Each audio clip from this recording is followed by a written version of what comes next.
cocktail တိုက်တွေဘယ်လိုခွဲမလဲဆိုတော့ကျွန်တော်တို့အရက်တွေပဲတည်တံ့ပါတဲ့ cocktail တွေကို spirit forward style လို့သတ်မှတ်လို့ရပါတယ်ဥပမာ Negroni တို့လို Martini တို့လို Bolivardi တို့လို cocktail တွေပေါ့ပြီးရင် sour style ရှိပါမယ် spirit တစ်မျိုးမျိုးနဲ့ sweet and sour ရောထားတဲ့ drinks တွေကို sour style cocktail လို့ခေါ်ပါတယ်ဥပမာ margarita ရှိမယ် sidecar တို့ရှိမယ် daiquiri တို့လိုပြောပေါ့နော်စသဖြင့်ပေါ့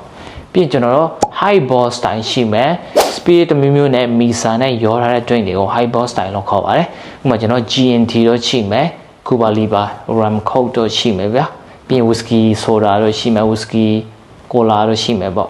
ပြီးရင် old fashion style ရှိပါမယ်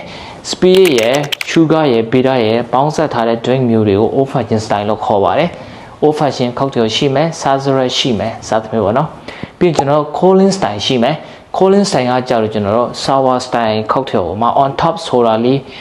လောက်ထားတဲ့ highball style cocktail မျိုးတွေပေါ့ဒါကို Collins style လို့ခေါ်ပါတယ်ဥပမာ Tom Collins ရှိမယ်ဗျာပြီးရင်ကျွန်တော် tiki style ရှိမယ် run 3-4မျိုးနဲ့ juice နဲ့ရောထားတဲ့ cocktail style မျိုးပေါ့အဲဒါကို tiki style လို့ခေါ်ပါတယ်နောက်ထပ်အများကြီးရှိပါသေးတယ် fix တို့ feast တို့ slim style တို့flat တို့ဒါမဲ့ကျွန်တော်အခုပြောပြသွားတာလေးတွေကသိထားတင်တာလေးတွေပါနော်အားလုံးပဲစီးရပါ